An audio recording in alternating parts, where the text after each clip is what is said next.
So the first thing we're going to talk about is zero and negative exponents. When we get into division, we'll talk about why this works, but for this, you're just going to learn these properties. Zero, any number, for every non-zero number, a to the 0 power is 1. So any number that you take to the 0 power is going to be 1. And they give examples here. 5 to the 0 is 1, negative 2 to the 0 is 1. Any decimal to the 0, any fraction to the 0 is always 1. And then the negative exponent takes it to the denominator. It actually reciprocates it. So if I have a number to the negative power, it's the same as 1 over that number. If it starts out in the denominator to a negative power, it's actually going to bump it up to the numerator. So it just moves wherever it is from either the numerator to the denominator or denominator to numerator. So let's look at this first example. Simplify. They want 4 to the negative third. So this negative exponent is going to put it in the denominator, 1 over 4 to the third. And then if you simplify 4 to the third, you are just multiplying 4 times itself 3 times 1 over 64. And so that would be your answer here. 1 over 64. B is easy. Anything to the 0 power is going to be 1. So go ahead and do A through E there. A through E.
So I want you to pay most attention to the last one. The first one's just going to be 1 over 3 to the 4th. It's just 1 over 81. Anything to the 0 is 1. This is in parentheses, so this is 1 over negative 4 cubed. That's 1 over negative 64, or negative 1 over 64, same thing. 7 to the negative 1 is 1 over 7 to the first power, which is 1 over 7 right here. This is one of the most common mistakes. This negative 3 is not in parentheses, so I just want to point out a little bit of a difference here. If I have negative 3 squared, that's not going to equal negative 3 squared like that. So order of operations actually tells you to do exponents first and then multiplication. And so when you have a negative and it's not within the parentheses, you do not multiply the negative. So this is the same thing as saying negative 1 times 3 squared.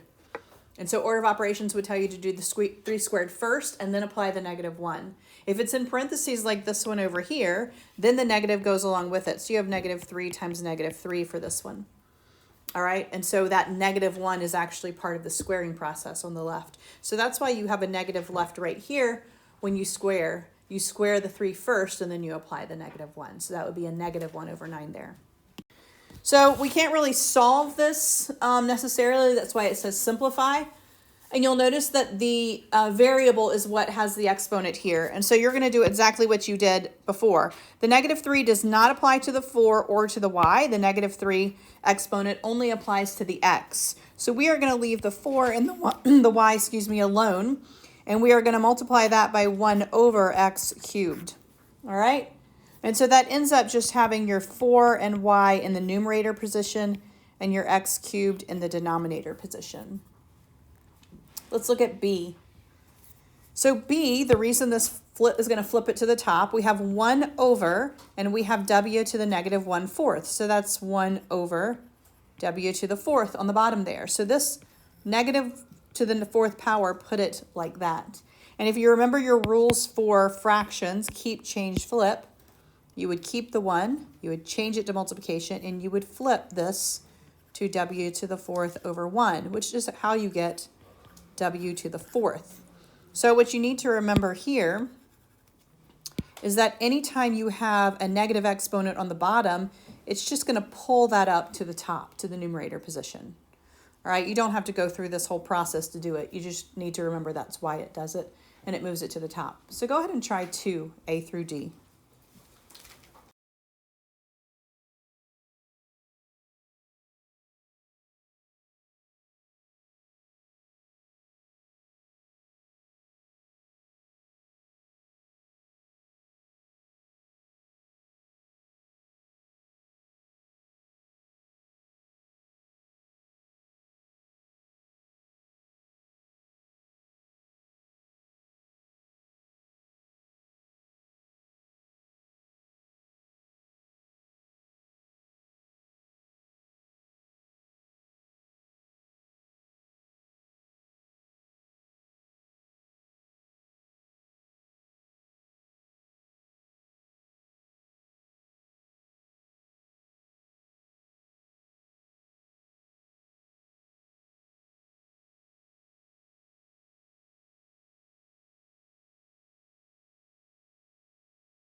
All right, let's look at these.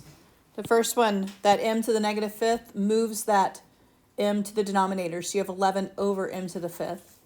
7 and t squared stay, they don't move. And then this s to the negative fourth moved to the denominator position. For this one, the a to the negative 3 was in the denominator. And so this is where the keep, change, flip comes to play. So this is going to move it up to the numerator. So you get 2a cubed in the numerator here. And then for this one, the v squared doesn't change because it is a positive exponent, but this one right here is a negative, so it's going to drop it to the bottom. Anytime everything drops to the bottom, you're always going to have a 1 on top. So 1 over n to the fifth v squared. All right, evaluate. Evaluate literally means plug it in and solve, order of operations. All right, so when it says evaluate, it means plug it in and solve. So they want us to evaluate this expression here. For m is 2 and t is negative 3. So we're going to say 3. Instead of m squared, we're going to write a 2. And instead of t, we'll write negative 3 to the negative 2. All right? And so there's 2 ways to do this, really. You can simplify it. You can plug it in like this and then worry about moving things around. Or you can move it around first. So I could have said, I'm going to rewrite it first and plug it in. But either way, you're going to end up with 3 times 2 squared over negative 3 squared. And you're just doing order of operations here. So if I do order of operations, I would do my exponents first. So I'm going to have 2 squared, negative 3 squared, and then I'm going to do my multiplication here, 12 over 9. We do want to reduce it. The book wrote it as improper fraction. You can actually just reduce it if you want to. 4/3 or 1 1/3. So you can do either way, 4/3 or 1 1/3 there. So go ahead and try those 4.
All right, check your work. For the first one, negative 2 to the negative third power times 5 to the 0. 5 to the 0 is just 1. This negative 3 would have put it in the denominator. Negative 2 cubed is just negative 8, so negative 1 over 8. Negative 2 to the negative first power over 5 to the second power. This moves it to the bottom. Everything moved to the bottom, so you had a 1 on top. So negative 2 to the first power, 5 squared is negative 1/50th. 5 to the 0 over negative 2 to the fourth. 5 to the 0 is just 1. Negative 2 to the fourth is 16. And then 1 over negative 2 times 5 to the negative second. This negative 2 in the denominator moved it to the top. So we have 5 squared over negative 2, which is negative 25 halves, or negative 12 1/2.